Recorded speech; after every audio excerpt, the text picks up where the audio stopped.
Okay, by now you should have taken your quiz on the previous lesson we had last week. We're going to start continuing talking about lies in the textbooks, things that have been proven wrong a long time ago that are still taught to the kids every week all across the world. It's not just America. I collect textbooks. I've got them from other countries, and every time I go, I've been to 26 countries. I look in their textbooks. They still teach the same things. This is a universal problem, or at least a worldwide problem. They're teaching the kids the horse used to have 4 toes, and it slowly evolved into a one-toed horse. This whole story was made up in 1874. Let's review a couple of dates here. Back in 1859, Darwin's book was written. 1859. Darwin predicted, "We will find evidence for my theory." The theory, of course, says that all life forms have a common ancestor. He said this in 1859, and most scientists at this time rejected it. They said, this is a stupid idea, this is a dumb theory. A few preachers, liberal preachers, who at the same time, there was quite a bit of discussion going on about the accuracy of the Bible, and especially in Germany, they were called the higher critics. They were saying, well, the Bible can't be true because, we know the earth is millions of years old. And so they're really attacking the Bible on all sides during the mid-1800s. The higher critics were. So Darwin's book came out and said, all life forms have a common ancestor. They said, and Darwin said in his book, we should find evidence for my theory. Over the next 15 or 20 years, a lot of people began to manufacture evidence. What's one of the ones we talked about in the last class about one of the things they document, in the last CSE 102, 1869, a professor made up some evidence and was later proven wrong. Who remembers that one? He said, we can prove all animals have a common ancestor because as they're developing inside the mother, they have gill slits. Ernst Haeckel, correct. Made that up in 1869. 1874, it was proven wrong. Still in textbooks today, used in our county. All over the world, they're still using this, even though it's been proven wrong since 126 years ago. 1874 also, a guy named Othniel Marsh. What a first name, huh? Is that a Bible name? N-I-E-L. Othniel C. Marsh. He was a fossil hunter, I believe. He made money hunting dinosaur fossils and stuff like that and digging them out and setting them up in museums. They would buy them off him. Othniel Marsh picked animal skeletons that he had found, or that other people had found, picked them from all over the world, and put them together in a series for, I believe it was for Harvard, and they still have it on display at Peabody Museum. I believe that's the one that got his original one. But he found a little bitty animal about the size of a fox, and then he found a slightly bigger animal, and a bigger one, and a bigger one, all the way up to a horse. He arranged them in this order you see in your textbooks, from the Hyracotherum up through the different kinds of horse-like animals, up to the modern horse called Equus. He put the animals in this order. Never did find them in that order. It's like finding an animal here, an animal on some other continent, and saying, wow, this one evolved into this one. Did not find them in that order. Did not even find them in the same place. He just arbitrarily arranged this order out of his imagination. That is still being taught in textbooks today as evidence for evolution. What he did not tell the folks, and I think they should have, is that this is not scientific. This is just pure theoretical, that we have this belief. It's interesting to note, the so-called ancient horse, it's a meat-eating animal, has sharp teeth, where horses do not have sharp teeth. This little bitty animal has 18 pairs of ribs. The next one in his series has only 15 pairs of ribs. Now, what would cause an animal to lose? See, when you lose a complete set of ribs, you also lose the backbone that they attach to. You have to change the nerve system. You have to change the muscular system. You have to change the blood, the circulatory system. It's a major change. If I wanted you to change your car from running on 4 wheels to running on 3 wheels, what all would you have to change? A lot of stuff, right? The braking system, the steering system, the balance of the car. I mean, it's a major overhaul. And yet they're teaching this stuff, not only that it happened, but that it happened by chance. It wasn't designed, it just happened. Then the next so-called ancient horse had 19 pairs of ribs. So now you have another major serious problem. How are you going to get all this new nervous system, new muscular system? How's this animal going to survive? What about coordination? What about reproduction? Who's this 19-paired rib horse going to mate with? You got to have a male and a female evolve at the same time, in the same place. It's a big world, you know. And they got to find each other. You have a real serious problem. Now, I don't care if somebody wants to believe this, but that's not science, that's religion. Then it goes back to 18 pairs of ribs for the modern horse today. So, it's just baloney. But it's every textbook I've seen in countries around the world. Here's a textbook from Ireland telling the kids we've got evidence from evolution. The problem is this whole thing was proven wrong in 1950. Now, it never was true. But back in 1950, a major evolutionist named G.G. Simpson said, hey, folks, it's not true. Anybody that studies horses will tell you there's a large variety of horses alive right now. And the horse and the zebra and the mule can all be interbred. A lady just wrote me a letter and sent me a bunch of pictures of her Zorse. She says, I have a zebra stallion, and I have a zebra mare, and I have a mule stallion and a mule mare, and I have horses. And she said, I crossbreed all of them every which way. She said, I got pictures about that. She said, if the male is the zebra, then it's called a Zorse. If the male is the horse and the female is a zebra, then they got another name for it or something like that. They cross ponies and zebras and get a Zioni.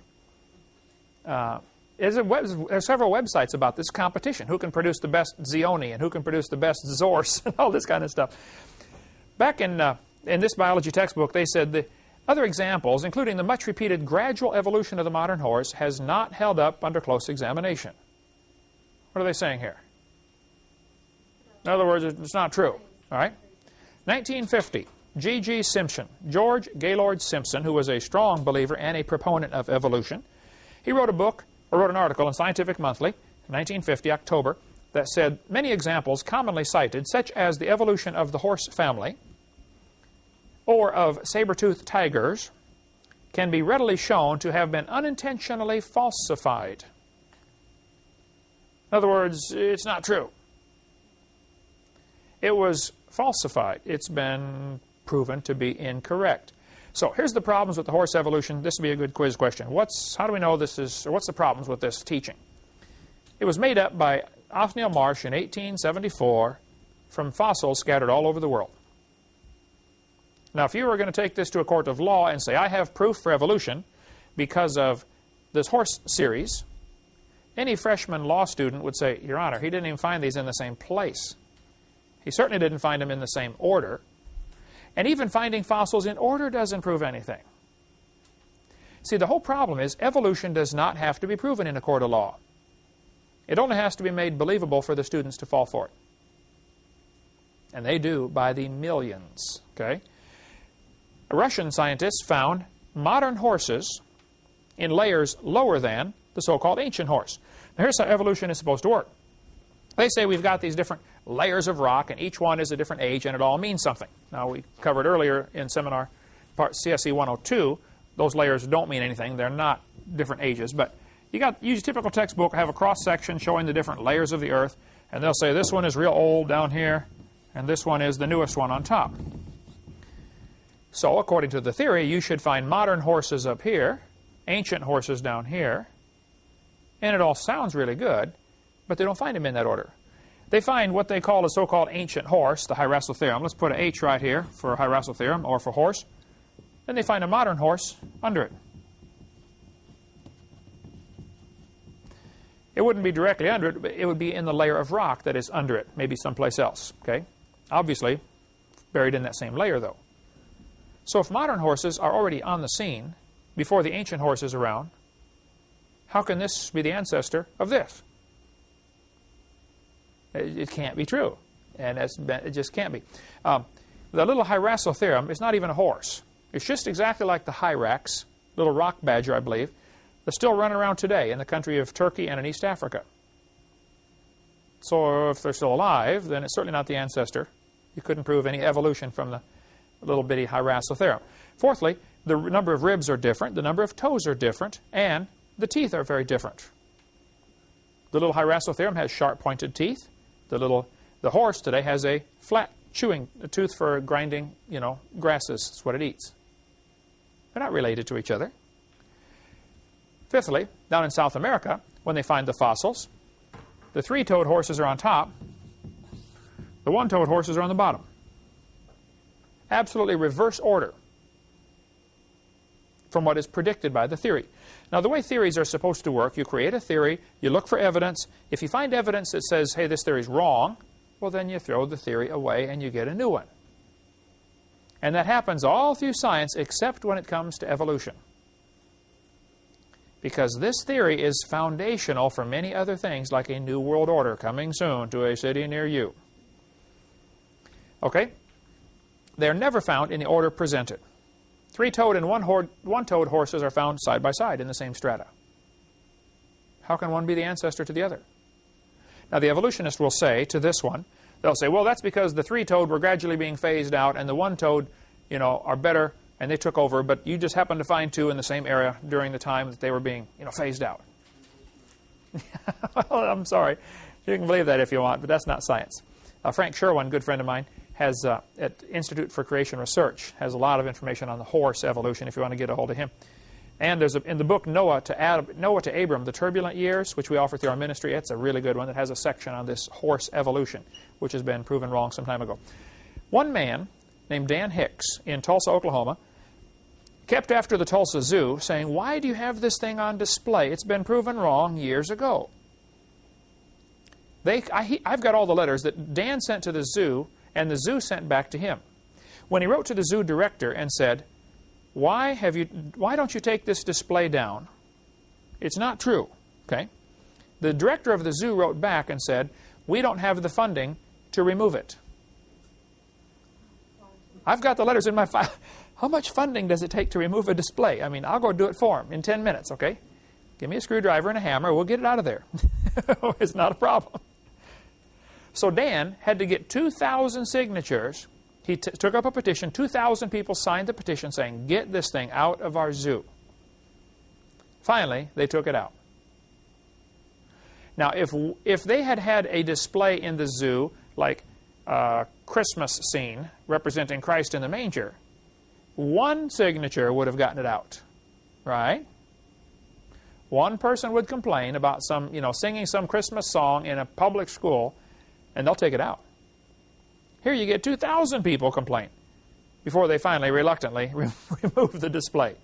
But I was up at Peabody Museum. I've been there many times. Every time I go to the Connecticut area, I stop in the Peabody just to keep my blood boiling, because they still have the horse evolution on display there. New Haven, Connecticut. Yeah. Did I say? I said Connecticut, right? When I get it. Boston. Okay, it's in Connecticut, yeah. When I stood there by that display, hundreds of kids came through. School group after school group. I mean, all day long, there's groups of parents and teachers bringing their kids through these museums. Never one word was said about this being wrong. Now, it's never been true, but it was demonstrated to be wrong 50 years ago. How many kids have been brainwashed by seeing this? See, the average student in school, he reads his textbook, and then he goes to a museum, and he sees this stuff on display, and he thinks, wow, it must be true. It's been proven. So, to try to get this stuff out of the textbooks, that's not trying to get the Bible in. I just want this out. I just spent the last half hour talking to one of the Arkansas representatives from the state of Arkansas in Little Rock. He's a representative there. He was at the seminar I did a couple of weeks ago in Springdale, Arkansas. He said, Brother Hovind, I'm a representative here in the House of Representatives, and you've got a bunch of Christians up here in the House and in the Senate that love your material, and we are going to write a law, try to pass a law that requires the Arkansas textbooks to be accurate, and we're going to say in the law, Arkansas will not provide funding for any books that contain the following information. Wow. About time. Every state ought to do that, you know. I said, you send me your textbooks, I'll go through them with a fine-tooth comb, and I'll tell you what needs to be removed. There's an excellent book, if you want all of the documentation on this type of stuff, written just 1999, Icons of Evolution.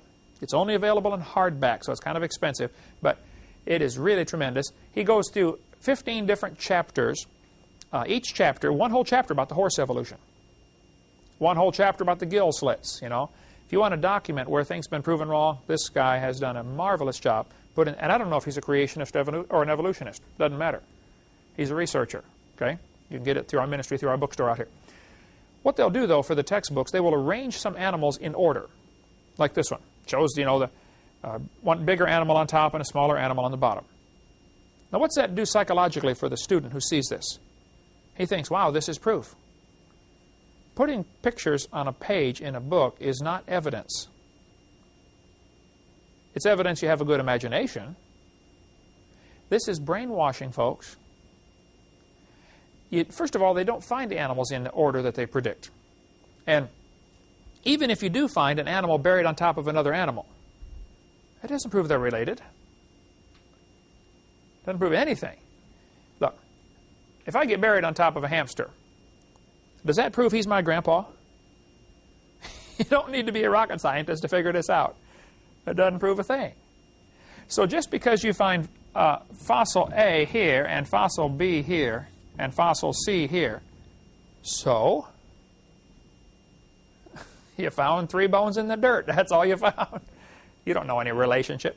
I've been doing years and years of research, though, on the evolution of the fork. Based on very, very fragmentary evidence I have found over the years, I've been able to piece together how forks evolved. I want you to know, folks, I put a lot of research into this, all non-taxpayer funded. This was just privately on a private grant from my wife. I was allowed to research the evolution of silverware. I believe after intensive research, I discovered, of course, many things that did not survive, mutants that, you know, weren't quite usable for some reason, and so they were thrown away. But I believe that knives probably came first. Very simple. Notice nice, neat, clean lines, not complicated at all. Slowly, over many millions of years, the knife evolved to a spoon. Great geological pressures would squeeze it and dish it out, made it wider. We just happened to get them that have the curved side on the right side to be useful to us. Can you imagine if spoons were all curved on the wrong side? You go to get your soup, it all falls off. Boy, it's a good thing evolution was so good to us, it made the curved side on the top instead of on the bottom. And then very slowly, over millions of years, the spoon got grooves cut in the end, probably by erosion. I'm not sure about that. Slowly, the grooves got deeper and longer and wider, and it went from a short tine fork to a long tine fork. While I was researching this, I became to quickly realize I have a missing link. See, right between the spoons and the forks, there's a serious missing link because spoons are rounded and have no grooves. Now, forks are squared and have grooves. That is 2 jumps. I don't think even punctuated equilibrium could do that. So I knew I had a missing link, but I just couldn't find it. Till one day I was flying to Connecticut to preach, and the stewardess walked down the aisle. Here we were 30,000 feet off the ground. Stewardess walks down the aisle and handed me the missing link. I don't think she knew what she had, but my trained scientific eye picked it up right away. I said, wow, I got it. The missing link. Later that day, the preacher said, hey, you want to go get some chicken for supper? I said, that'd be great, brother. We went to Popeye's Fried Chicken, and I found another missing link, folks. There they are, the missing links. So the evolution of silverware is nearly complete, which means I need to get a government grant now to renew my research and continue. About 30 or 40 million ought to do it. Eric, think we could finish up on this for 30 or 40 million? By the way, while I was doing research on this, people sent me stuff from all over the country, thinking they may have found, a link in this. There were some very obvious frauds. Somebody tried to pass off what is anybody should be able to tell. This is a fork head on a spoon handle. I didn't fall for it. I caught it right away. They glued them together, and they didn't get it past me. I just want you to know. So we do thorough research in this field. Arranging things in order doesn't prove a thing. If you arrange words in order, Alan Lawrence in the wheelchair, a good friend of ours here, Alan spent quite a bit of time putting words together to show how that you can turn a cat to a cot to a dot to a dog, changing one letter at a time. Does that prove the cat and the dog are closely related with only 2 intermediate species between them? No. Matter of fact, if you play around with this for a while, you can turn yourself into a fool before you know it. That's exactly what's happened to those who believe we all came from a rock, and Satan is laughing at them, and it's tragic. See, they're not the enemy. The devil's the enemy. And we've got to somehow learn to love the sinner and hate the sin, these guys who believe in evolution are not the enemy. They're the mission field. But as long as they're hurting other students, I think somebody ought to stand up to them and say, look, what you're doing is dangerous, it's wrong, you're destroying the faith of other students, knock it off. Okay? Textbooks now are teaching that dinosaurs turned to birds. This article says birds or dinosaurs are alive as birds.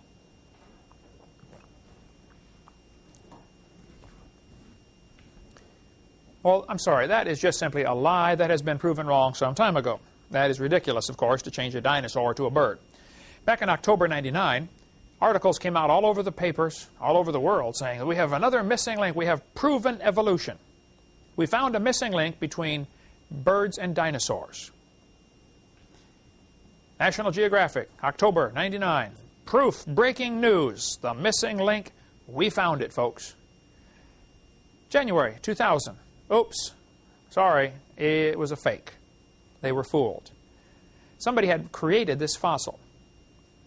I guess they realized, you know, there's only been a few of these Archaeopteryx fossils found, and they're selling, if you could buy one, for millions of dollars.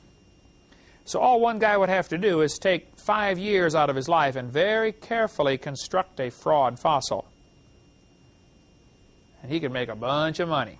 Retire, him and the whole family retire for life. They had a deal in the paper a couple months ago about this fossil that's been on display for years in this museum. They're so proud of it. It's over 100 years it was on display. Then the plaster started falling off. They realized the whole thing had been faked. 100 years ago. It lasted 100 years before it fell apart, so I'm sure the guy spent his money and retired a long time ago. Okay. See, some people are so anxious to believe this theory, they will not look critically at the evidence that's presented. Now, they will look critically at stuff for creation, but they don't look critically at stuff for their own theory. The skeptics groups all over the country have this problem. They are so blinded, they won't even look at. They say, oh, I'm a skeptic. Well, I will ask them, are you skeptical of evolution? No, I'm only skeptical of creation. Okay, well, then you're not a skeptic. Okay, you're biased. There's a great article here in USA Today from February 3rd of the year 2000.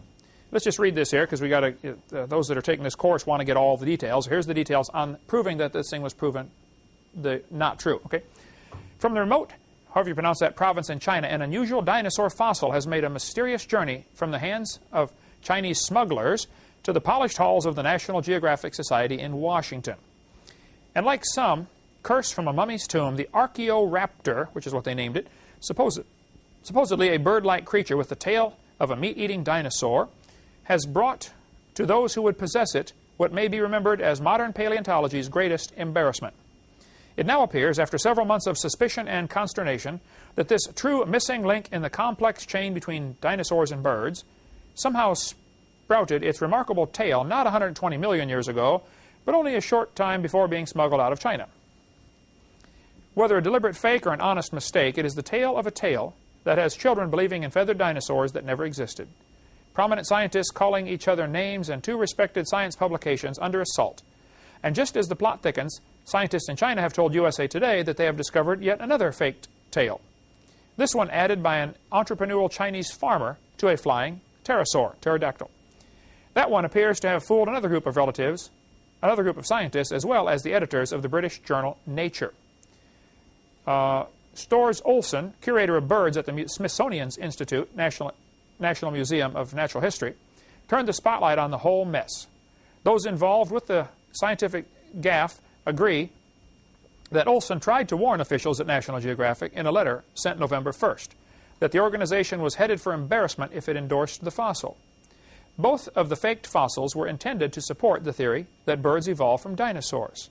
Now Olson, who is an outspoken opponent of the theory, is taking advantage of this moment to renew an old debate on the origin of birds.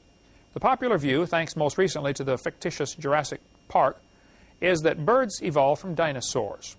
National Geographic and Nature have co-published magazine articles and scientific papers supporting the view. Museums, including the American Museum of Natural History in New York, also promote exhibits of the dinosaur origin of birds. But Olson and a group of academic ornithologists, a person who studies birds, have been arguing, often bitterly for years, that birds evolved independently of dinosaurs. They believe that dinosaurs and birds had a common ancestor, that lived in trees, and that dinosaurs were, after all, cold-blooded. Like the Chinese dino bird, the Archaeopteryx is fake too.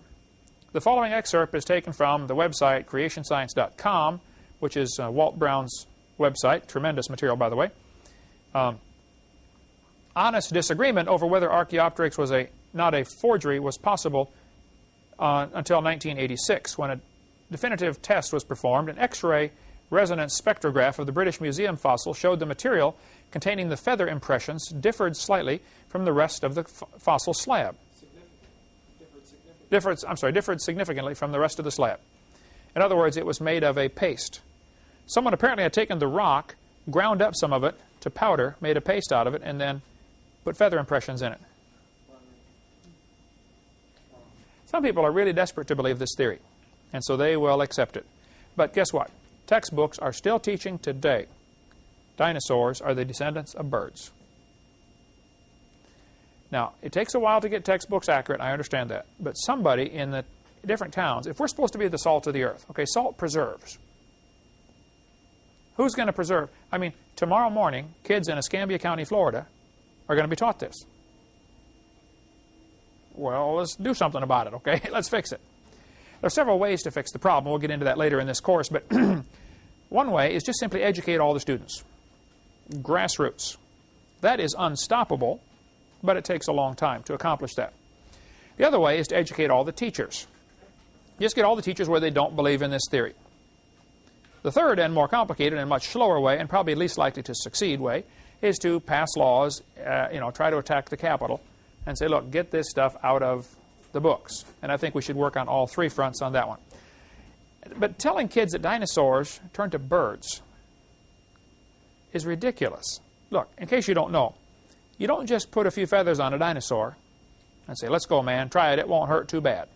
Okay, it's not quite that simple. Dinosaurs are very, very different from birds. Somewhere along the line, if he's going to turn from a dinosaur to a bird, his front legs are going to have to turn to wings. Which means, at, say, 50% of the way, he's got a half leg and a half wing. It's not enough to fly yet, but now he can't run very good either. Very well, Jan, English teacher, right? So, who's going to feed this critter? He can't run and he can't fly. Think the other animals are going to bring him food and feel sorry for him while he's slowly evolving into something else? See, in order for evolution to work, all of the intermediate stages have to be superior to the original. Nobody's ever demonstrated that. Not one time has that been demonstrated, that it's even possible. Secondly, we never see any animal produce a different kind of animal. Nobody ever observes any of this. It's pure fiction. They make it up. There's a textbook from Glencoe, 99 edition, saying, we have evidence from science that dinosaurs turned to birds. They're still teaching this stuff. Dinosaurs did not turn to birds. Alan Fiducia is considered one of the world's experts on birds. Okay, he teaches at university in North Carolina, UNC, Chapel Hill. He said, and I quote, paleontologists have tried to turn Archaeopteryx into an earthbound feathered dinosaur, but it's not. It is a bird, a perching bird, and no amount of paleo-babble is going to change that.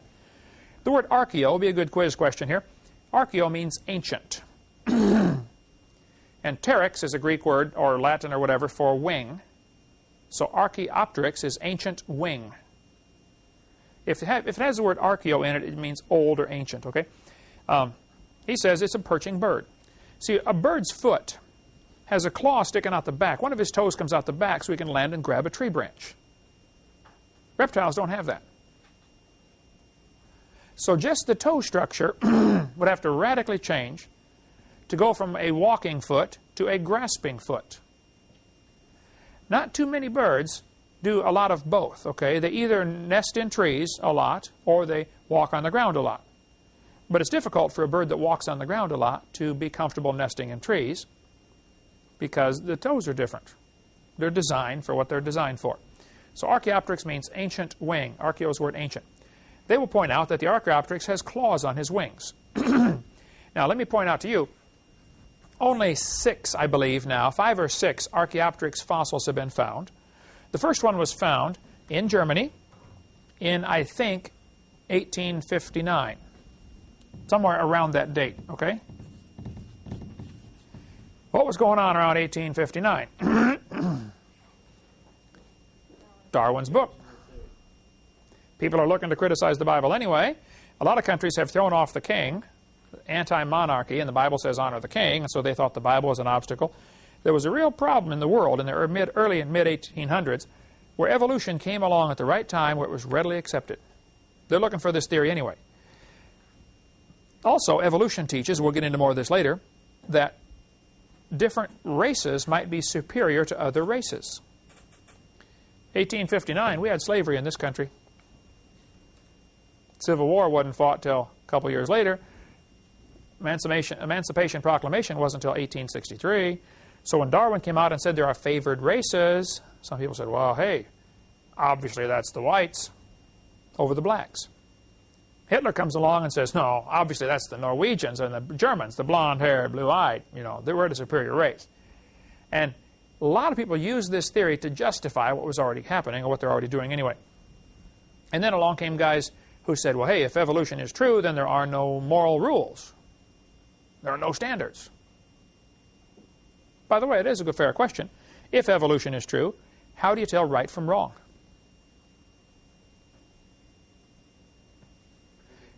Yeah, you don't ask the question, what's right and what's wrong. You ask, first of all, how do you tell what's right and wrong?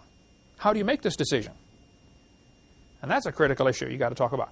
Now, there are quite a few birds today that have claws on their wings. At least 12 birds right now have claws on their wings. This fellow says, Stahl adds that some ornithologists call the Hoatzin. A Hoatzin is a bird that lives in South America. They call it the stink bird because it smells so bad. I guess that's how it repels predators, okay? It just, who'd want to eat it? You get close, I'm hungry, but no thanks, The Hoatzin does not fly long distances, okay? It's a poor flyer, but it can fly just fine. It's a poor flyer because it has a shallow breastbone. See, birds, when they fly, the chest muscles have to be enormous, to be able to fly, flap the wings. So the bone that these muscles attach to has to be very deep to allow for all that. Like you have a breastbone in the center of your chest, but you don't have, it's not real thick, sticking way out, because you don't use those muscles as much as a bird would, obviously. So Archaeopteryx has what's called a shallow breastbone. It's not real deep.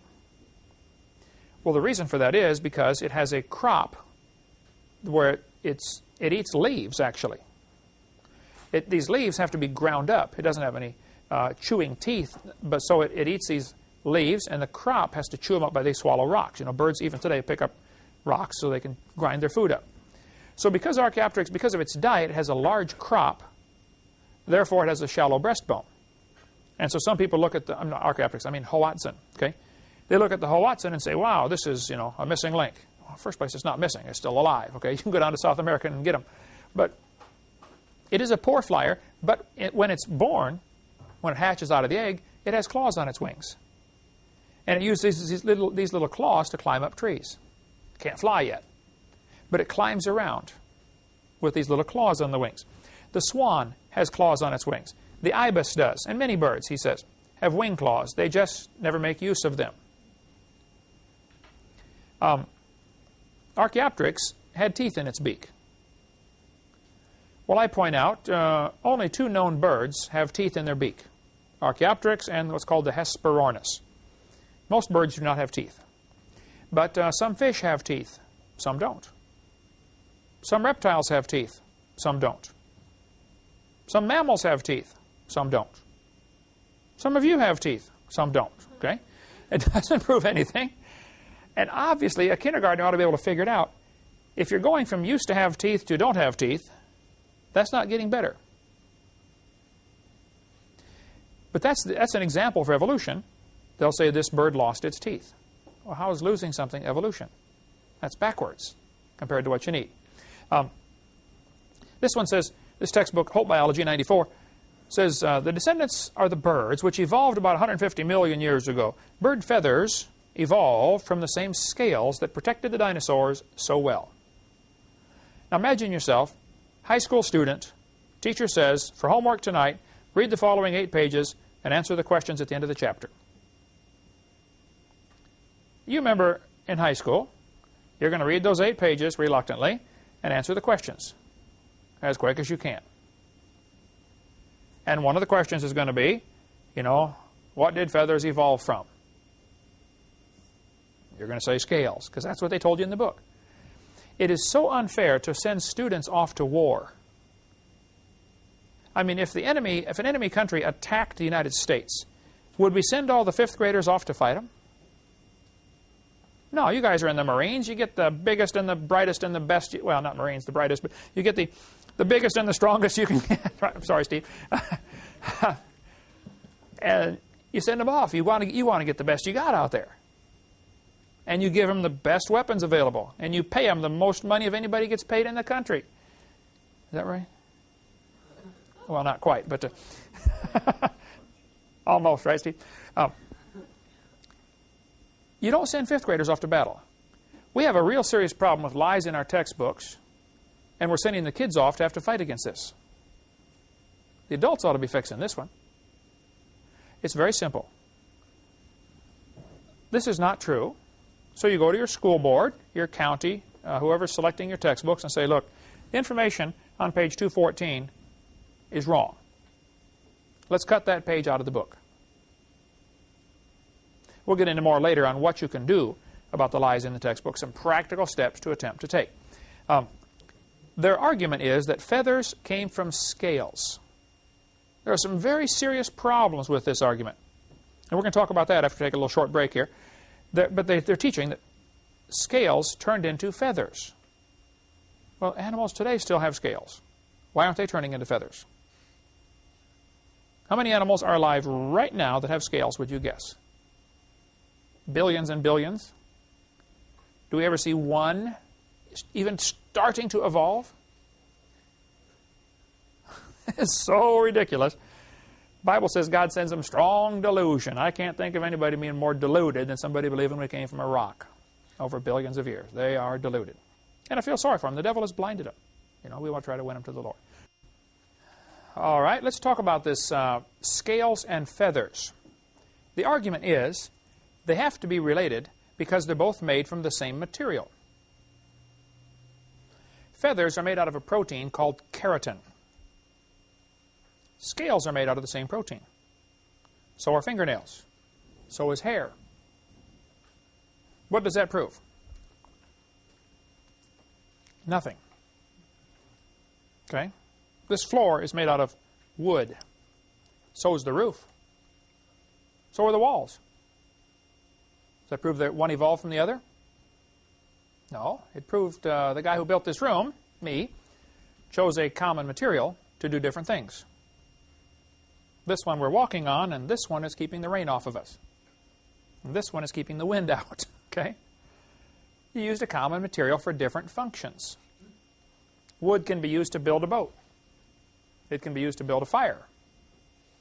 It can be used for all sorts of things, okay? So the argument is, because they're both made from keratin, therefore, that proves one evolved from the other. Now again, if this had to be taken to a court of law, it'd be laughed at. But it never is, okay? And it needs to be. The protein keratin, K-E-R-A-T-I-N. By the way, somebody sent me a slide years ago that I used in my seminar about this before I was using PowerPoint, I was using slides. Other people would make slides for me and send them to me. Somebody sent me a slide, and keratin was misspelled with a C. I didn't catch it. And I used the slide for, I don't know, several months. And one woman I debated used that as evidence that nobody should listen to me because I don't know the difference between keratin, which is the coloring found in carrots, and the protein keratin with a K. Okay? So therefore, everything else I say must be wrong. Well, I apologize for the misspelling. Spelling was not my strong point in school anyway, and nor is it now. But praise God for spell checker, right? But even still, that's ridiculous, okay? I apologize for getting the wrong spelling, but I do know what I'm talking about. Yes, they're both made of keratin, but that doesn't prove any relationship. Battleships and forks are both made from the same metal. Aren't they? See, that proves they both evolved from a tin can 18 million years ago. That's the type of logic they're using here. Actually, scales and feathers develop from different genes on the chromosome. This DNA strand, this chromosome strand, each of the rungs across that ladder is called a gene. Those different genes do different things, okay? A certain section of the gene code tells the reptile to make scales, which is actually just a folded, hard part of skin, okay? The feathers come from a different section of the chromosome. It doesn't come from the corresponding section of the chromosome on the bird like it does on the reptile. At the morphological level, studying this thing scientifically, feathers are traditionally considered homologous with reptilian scales. However, in development, that means as they develop, the genes that code for the feather and the scale are coming from a different part. In morphogenesis, in gene structure, in protein shape and sequence, the filament formation and structure, feathers are different. They're different in every way from a scale. Clearly, feathers provide a unique and outstanding example of an evolutionary novelty. The guy gets a little bit of it, but he don't get it, does he? He still thinks it's evidence for evolution. But he says they couldn't come from scales, that's for sure. Another serious problem you have trying to teach that reptiles turn to birds is the lungs are different. You and I have two lungs as you breathe in and you breathe out. The diaphragm at the bottom pulls down, sucks the air in, pushes up to push the air out. Birds have a very different type of lung because flying takes an enormous amount of oxygen. So they have to have a lot more oxygen. The oxygen goes into the bird's lungs and goes through all these tubes. It is totally different. Now, if you're going to go from a reptile-type lung to a bird-type lung, you'd have to have a zillion changes in between the two. And not only would the lungs have to change, the blood supply to the lungs. The genetic information to supply that change for the next generation has to change. Who's this bird going to marry, or half-bird going to marry? You got all these same problems again. Okay. You probably could list 30 or 40 problems with this, but the lung structure is totally different between reptiles and birds. Okay, there's no similarity at all. Another major problem they have, by their geologic column dating, modern birds, exactly like we have today, are found way down here, lower than the so-called Archaeopteryx. They've been saying Archaeopteryx, by the way, we got a new economy-sized piece of chalk here. They're saying Archaeopteryx is 65 million years old. Well, look at this article. A 130 million year old crow-sized bird dubbed however you say that, Confuciosaurus, okay, New Mexico Museum of Natural History in Albuquerque. Well, now, just a minute. If a 65 million year old bird is the ancestor to birds today, and you've already got birds around 130 million years ago, am I seeing a problem here? Archaeopteryx can't fit in anywhere. In western Colorado, Dry Mesa Quarry, Brigham Young University archaeologists have come upon the 140 million year old remains of what they are calling the oldest bird ever found. It is obvious that we must now look for the ancestors of flying birds in a period much older than that in which the Archaeopteryx lived. Well, now hold on a minute. Do you see from this statement, he is admitting Archaeopteryx can't be a missing link. He's admitting birds were already here, by his thinking, 130 million years ago. And then he says we have to look for a different way they evolved. He still doesn't get it. He just doesn't, jump, frog, jump. He just doesn't get it. Maybe it's time to consider, Mr. whatever your name is here, maybe it's time to consider that the entire theory is baloney. When the guys came back from Africa and said, folks, we have strong evidence that some dinosaurs are still alive. Then he said, it's amazing they survived for 70 million years. Still doesn't get it. The whole geologic column is baloney. That's the problem. Here's another one. The remains of a bird which lived between 142 and 137 million years ago, recently found in China. The discovery made by fossil hunting farmer announced by a Chinese-American team of scientists, including Alan Fiducia from UNC and Larry Martin from University of Kansas, provide the oldest evidence of a beaked bird on Earth yet found. The Chinese bird, claim its discoverers, probably lived at the Jurassic-Cretaceous boundary prior to the arrival of these other ones, and could not possibly have descended from them. My point is, even evolutionists are admitting birds were around, by their twisted geologic thinking, before Archaeopteryx. So why do textbooks still teach the kids tomorrow in our county that Archaeopteryx is a missing link? That ought to be removed. You can document it's not true. Jurassic bird challenges origin theories from GeoTimes, 1996. This guy says, there are plenty of other reasons to refute the dinosaur-bird connection, says Fiducia. How do you derive birds from a heavy, earthbound, bipedal reptile that has a deep body, a heavy balancing tail, and 4 shortened forelimbs? Biophysically, it's impossible. Here's the problems that I see. The lungs are totally different. Modern birds are found in layers lower than dinosaurs.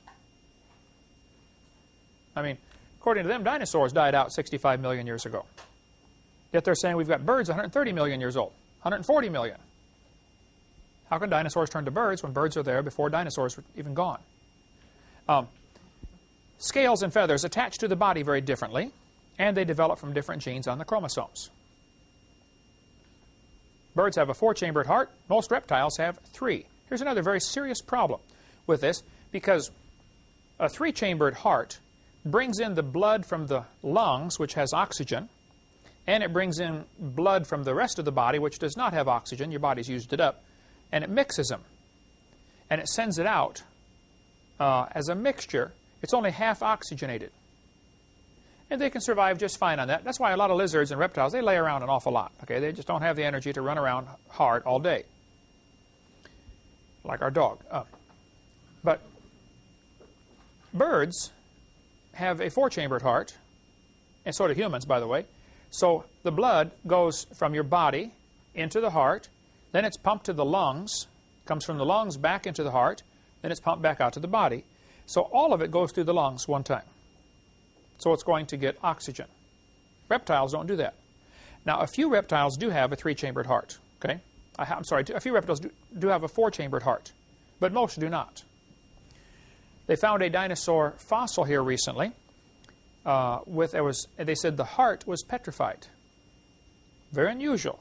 But I've got pictures of that. I'll add it in here to Part 4. Make a note, Marlissa, to remind me to move that picture into Part 4. I think I have it now in Part 7b, if I'm not mistaken. But and they found this dinosaur skeleton and the rock inside the chest. They said this is his heart, and it could very well be. I don't know. And they've x-rayed it and said we think it has 4 chambers to it. That could very well be also. And they're saying, see, in order to go from a dinosaur to a bird, one thing that has to change is the heart, and we've got proof that it changed. Well, you got a long stretch there from the evidence. Okay. Reptiles lay leathery eggs. Have you ever seen a turtle egg? You know, it's real leathery like shell. Birds have a hard egg that cracks very easily. Watch when they have the crocodiles hatching out on TV. You'll see the egg, you know, kind of crumbles like a raisin.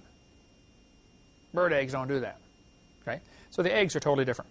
Swinson, British Museum of Natural History, they've got the largest fossil collection in the world. He said, the evolutionary origin of birds is largely a matter of deduction. There is no fossil evidence of the stages through which the remarkable change from reptile to bird was achieved. Notice what he says here. He still believes in evolution, doesn't he? He thinks the change was achieved, doesn't he? But we just have no evidence for it. So he's not going to abandon the theory. He's just going to admit there's no evidence. Well, that's, I suppose, step 1. I doubt he'll ever take step 2 because he loses his job, you know, but he did take step 1. Yay. There's no evidence for it. And again, the book Icons of Evolution has a whole chapter on the flaws in the bird change. So you can get that book. It's got a great section on that. So Richard Dawkins, who hates creationists, says, it is absolutely safe to say that if you meet someone who claims not to believe in evolution, that person is ignorant, stupid, or wicked. Well, this guy's real open-minded for a discussion, isn't he? This shuts down communication, of course. And this tells Richard Dawkins' students would say, don't even talk to creationists because they're stupid. And that's the attitude that's out there, folks. Sir Arthur Keith strongly believed in evolution. He wrote the foreword to Darwin's book. They republished the book every once in a while. And when they republished it on the 100-year anniversary, which is going to be a big deal, 1959, 100-year anniversary of Darwin's book, they said, Sir Arthur Keith, you're one of our favorite evolutionists of the day. We would like to honor you with giving you the right to write the introduction to the book. Arthur Keith said, evolution is unproved and unprovable. We believe it because the only alternative is special creation. And that is unthinkable. In other words, you're not allowed to think about that. That's quite a confession. And they printed it in the front of Darwin's book when it was republished in 1959. Well, I appreciate Sir Arthur Keith's honesty. He's right. It's unproved, it's unprovable. By the way, so is creation. You can't scientifically prove either theory of origins. So the obvious question comes up, if neither one can be proven, if both have to be taken by faith, why do all of us pay for one to be taught in the schools? When I offer my $250,000 for anybody with evidence for evolution, they will say, of course we can't prove evolution. Can you prove creation? And I say, oh no, can't do that. And they say, well, see, what's the big deal? I say, well, obviously the big deal is, how come I have to pay for your religion to be taught? And thinking evolutionists are totally stumped by that. It finally dawns on them, wow, he's right. Look, if you believe in evolution, that's fine. You have a right to do that. If you want to believe you came from a rock, that's perfectly fine. I don't care what you believe. You want to use my tax dollars to teach my kids your theory that we came from a rock? Oh, now, right there we have a little problem. That's where we're going to draw the line. Now, I'm going to go to my grave, probably early, because of preaching against this. But, okay, it's just, I'm not going to shut up about it. Okay, we're going to fix this or die trying. Professor Bunauer at the Strasbourg Zoological Museum said, evolution is a fairy tale for grown-ups. Long ago and far away. Isn't that what evolution says? He says, the theory has helped nothing in the progress of science. It is useless. On my video number 7, question-answer, I've got now an entire giant list of scientists who believed in creation all through history and today. The guy who invented the MRI machine is a creationist. I mean, there are thousands and thousands of scientists. All of the major branches of science were started by creationists. Now, they weren't all independent, temperamental, fundamental, right-wing, radical Baptists like me, but they were creationists, okay? They believed in a creator. So can anybody name me, and I ask this question to professors in debates frequently, can you name me one scientific advancement we have because of the evolution theory? Is that why we have light bulbs? Is that why we have computers? Is that why we have been able to go to the moon? Has the space program... Now, a lot of money is spent on the space program to try to prove evolution. No question. But what part of evolution theory caused the space program?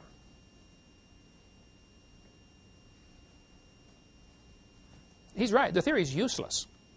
Even if it's true, it's useless. And if it's not true, it's dangerous. It's worse than useless. Malcolm Muggeridge spoke at University of Waterloo. I've spoken there. That's where the girl with the blue hair and all the ears pierced 15 times and tattoos on her neck, and she came up. It was so funny. Here I am speaking on creation in the University of Waterloo, Canada. A whole crowd of students gathered around, and we had gotten permission to set up a table and a microphone and draw a crowd. And boy, did we draw a crowd. It's a very liberal university. And she walked right up. Here I am speaking away, and talking to the crowd. And she walks up right in front of me and says, you got permission to do this? I said, yes, ma'am, we do. She said, this is kind of weird. That's all I could do to maintain my composure. Lady, you want to see weird? Come with me. Let's go find a mirror. I will show you weird. Man. I mean, hair about that long and all bright blue, I don't care if you're going to cut your hair and call it blue, but don't call me weird, all right? Malcolm Muggeridge said, I myself am convinced the theory of evolution, especially the extent to which it has been applied, will be one of the great jokes in the history books of the future. Posterity will marvel that so flimsy and dubious an hypothesis could be accepted with the incredible credulity that it has. Why would so many smart people, smart in other areas, accept this theory? He's right. Someday, they're going to be laughing at those people who believe in evolution. But in the meantime, it accomplishes the goal of keeping them from Christ, or if they're Christians, of keeping them from being bold Christians, because they got all these questions. You were saying how you were taught this stuff in school. I'm telling you, it'll destroy your faith. If you're already saved, it'll neutralize you. If you're not saved, it'll probably keep you from getting saved. That's exactly what Satan wants. He's a liar. He doesn't care how he gets it done. Just get the job done. This man said, scientists who go about teaching that evolution is a fact of life are great con men. The story they are teaching may be the greatest hoax ever. In explaining evolution, we do not have one iota of fact. I was debating Pigliucci at the University of Knoxville, Tennessee. He's a botany professor. He spent 30 years teaching evolution of plants. He's been teaching it for 30 years. He's received $655,000 grant money to study the evolution of plants. I said, Dr. Pigliucci, what is your best evidence for evolution? He said, the fossil evidence of whales. Now hold it. How come the best evidence you have is in somebody else's field? I don't think he'll ever catch on to that, but I mean, that ought to dawn on somebody. Like, he thinks the paleontologists have the evidence. Now, if you ask a paleontologist, what's your best evidence of evolution? Oh, the evolution of plants. We've got it proven in the botany department. Okay. It's one of those shell games. Yeah, nobody has the evidence. Okay, there isn't any. Pierre de Chardin was a Catholic priest, kind of a renegade Catholic priest. He is one of the fellows involved in the Piltdown hoax. He may have been the guy who did it. We don't know, okay? Pierre de Chardin has a very shady history, okay? He is probably one of the primary fellows, if not the primary fellow, responsible for getting the Catholics to accept evolution. 3 different times, popes have come out and said, evolution fits our religion just fine, except for when God gave them a soul. Basically like Hugh Ross teaches, okay? Hugh Ross gets along great with the Catholics as far as their doctrine of, evolution blending in with creation. Pierre de Chardin said, evolution is a general postulate to which all theories, all hypotheses, must henceforth bow in order to be thinkable and true. Evolution is a light which illuminates all facts, which all lines of thought must follow. This is what evolution is. I'd say he's kind of committed to the theory, wouldn't you? My Bible says God's Word is a light. It's a lamp unto my feet, a light unto my path. Evolution is not a light that everybody must follow. But if a kid goes to school 12 or 16 or 20 years in our town, now you got to understand, Escambia County is one of the top counties in the country as far as churches per capita. I think Santa Rosa County is in the Guinness Book of World Records. There are more churches per person in that county, I believe, than any place else in the United States. And I think we're a close second. We're certainly up in the top 2 or 3 percentage points in all the counties in America. Here we have, I think, 120 Baptist churches in this county. Probably well over 200 churches of other denominations. There's an awful lot of churches in this county. And yet kids are going to go to school in this county and learn all these things that have been proven wrong for many years. What are we doing about it? We're supposed to be the salt of the earth. Salt preserves. When I first moved to town, I started writing letters to the editor about evolution. That's what started my whole ministry. Writing letters to the editor. I went down and talked to Katie Knight, the lady in charge of selecting the science curriculum. I went in and I said, look, you're teaching things in these books that have been proven wrong a long time ago. After several meetings with her and letters back and forth, she said, Mr. Hovind, you are the only person in the entire county who's complaining about this. Well, first, I hope that's not true.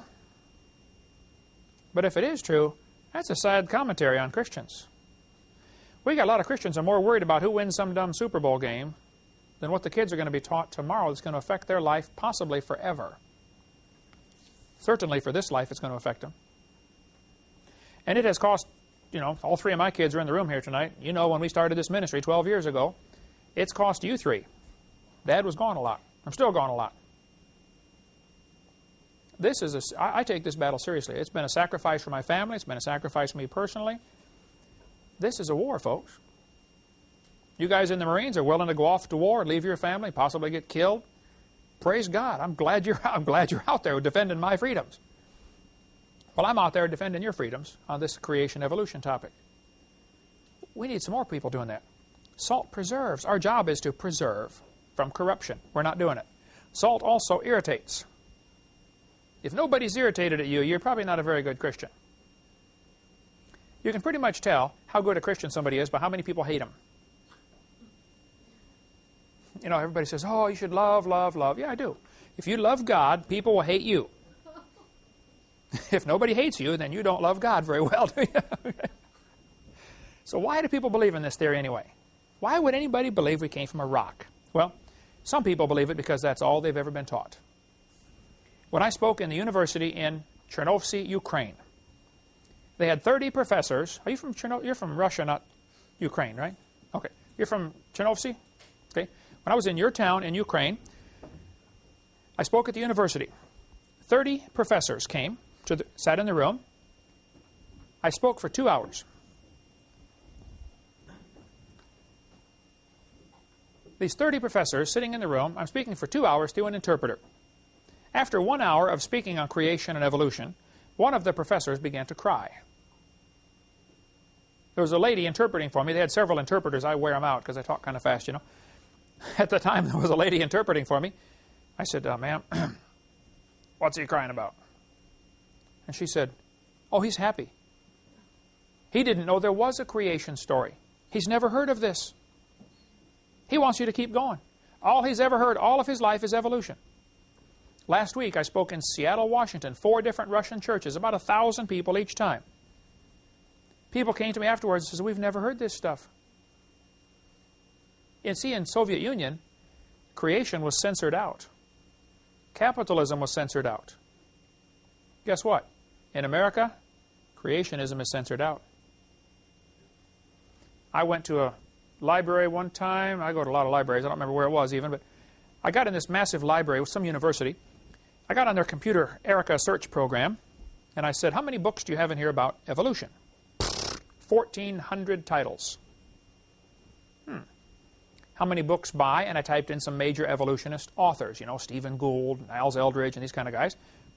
Buku books, okay? This library is jammed with books on evolution. So I typed in to see how many books there were on creation. Up came about 9 titles. All of them were anti-creation books. Books written by evolutionists against creation. But the search program caught it as having the word creation in the title or the subject, okay? So I went to the librarian. I said, ma'am, why do you have 1,400 books about evolution and no books about creation? I searched under all the major creation authors. Henry Morris, Dwayne Gish, Ken Ham, all of them I could think of, okay? 0. I said, ma'am, this is a university. I thought students are coming here to get educated. It looks to me like they're only getting indoctrinated. You don't even have a balance in your library. I'm sure you don't have it in your classroom. I said, why don't you have any books in here about creation? She said, we do have a book in here about creation. I put it in here myself.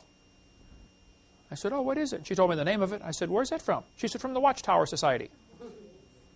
Oh, well, yeah, you got one Jehovah's Witness book in here about creation, and the rest are, and even they believe in the gap theory or the day-age theory, something like that. They believe the Earth is, you know, billions of years old, so they're no help. They're no help in a lot of areas, but I think an awful lot of folks believe this theory because they simply have never heard the other side. Now, I think it doesn't take somebody too intelligent to realize if creation and evolution were both taught to the students, equal time, fair, honest, balanced treatment, which one would the students believe? Creation. Right? They don't want that. They don't want the competition because they'd lose. I believe it was John D. Rockefeller, one of those multi-gazillionaires in the last century, who said competition is a sin. When he was developing Standard Oil Company to the monster company that it was, let's suppose there's 10 gas stations in a town. Rockefeller would buy 6 of them, 7 of them. And back then, let's say gas is going for 20 cents a gallon. It costs the station 18 cents a gallon. They sell it, make 2 cents. He would lower his price to 16. He would lose money for months on those 6 stations in that town. What's going to happen to the other 4 gas stations? They're going to go out of business. He's going to buy them. Now he owns all 10. Now guess what happens to the price of gas? 22 cents a gallon. We've got to make up for what we lost, you know. That's exactly what happened all over. His philosophy was competition is a sin. Eliminate the competition. That's the philosophy of the evolutionist in the classroom. They don't want the kids to see the other side. And because of this, many kids have never even heard about the creation story. Many kids in Escambia County have never had a fair shake on the creation story. Here's a Russian textbook. Guess what they use for evidence for evolution? Same stuff they use here. It's the same all over the world. I think people believe in evolution because their job depends upon it. If a professor at the University of West Florida up here in Pensacola if one of the biology or anthropology or geology or botany, any of the sciences, if they got up in front of their class tomorrow morning, or Jan at PJC where you teach, if a science teacher gets up tomorrow and says, students, I don't believe evolution anymore. I believe in creation. What's going to happen? They're going to lose their job. If they're tenured, where they can't lose their job because they got 20 years teaching there, they will demote them to something. Janitor, lab assistant. They will put them in a position where they cannot influence other students with their radical ideas. Dean Kenyon, K-E-N-Y-O-N, he was a biology professor, university in California, I think San Francisco State or Stanford, I don't remember which one. He wrote books about evolution. He believed in evolution. For 20 years, he was the poster boy of the evolutionists. He got converted. Then he wrote a book, which we sell in our library, called Of Pandas and People. Great supplemental biology book. He never mentions God. He just says, look how well designed this is. Somebody must have designed this, you know. There must be intelligence behind this. When he talks about the bones in the wrist or, you know, any part of the biology. They actually fired him because he became a creationist. There was a lawsuit over it. He got his job back. They put him in as a lab assistant. Usually college juniors and seniors do that, you know. Clean up the test tubes, please. They tried everything to keep that guy, get him out of there. If he had not been tenured with 20 years, tenured, they can't fire him, he'd have been out the door. When we get to part 7, I've been collecting for years now a list of people who have lost their jobs because they became creationists. That's the reason. And we'll get into more of that probably by the time we get to CSE 1020 at the time we're going here, or at the rate we're going here. Okay, but we'll get there eventually. Some people honestly like this theory because they hope there's no God. Evolution is the only way to explain why are we here without bringing God into the equation. I mean, how did we get here? The 4 great questions of life. Who are we? Why are we here? Where are we going when we die? Those questions can only be answered with either somebody made us or we made ourselves.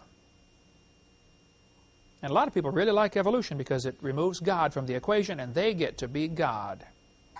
Some people believe in evolution because they have social, political reasons. Evolution is the foundation for communism, socialism, Marxism, Nazism. We'll get into all that in a couple of weeks. More on the history of this evolutionary theory. Some simply have too much pride to admit they're wrong. I do debates with professors. I'll point out clearly, look, you're wrong right here. The audience will agree, yep, you're wrong. He goes on to a new topic. They never admit, okay, I'm wrong. I've never had an opponent in a debate do that. I spent all day today editing the Pigliucci debate number 12 that we're offering now, and that's why it's fresh in my mind. I saw it about 20 times in there. You know, you're wrong. He would never say, "Yeah, you're right. I'm wrong." The Bible says in 2 Thessalonians, "For this cause God shall send them strong delusion, that they should believe a lie." If anybody believes we came from a rock, first place, that's a lie, and you have to be deluded to believe that. So, our textbooks in our county right here, there's a bunch on the table right there, contain things that have been proven wrong many years ago. What should we do about it? What are the practical steps? If I announce tonight that I have discovered top secret information that a truckload of tainted, poisonous milk was delivered to all the public schools this afternoon after the schools closed. They're going to serve it for breakfast and lunch tomorrow. You follow me? I've got secret information that a truckload of poisoned milk was sent to the schools. It's going to be delivered tomorrow. How would you feel? What would you do about it? Well, folks, a truckload of poisonous books was sent to our schools months ago. It's going to be fed to the kids tomorrow. Let's find something to do about it. Next class, we'll talk about what to do about it. Lies in the textbooks. How can we fix it? Let's do something about it. Thank you so much. Dismissed.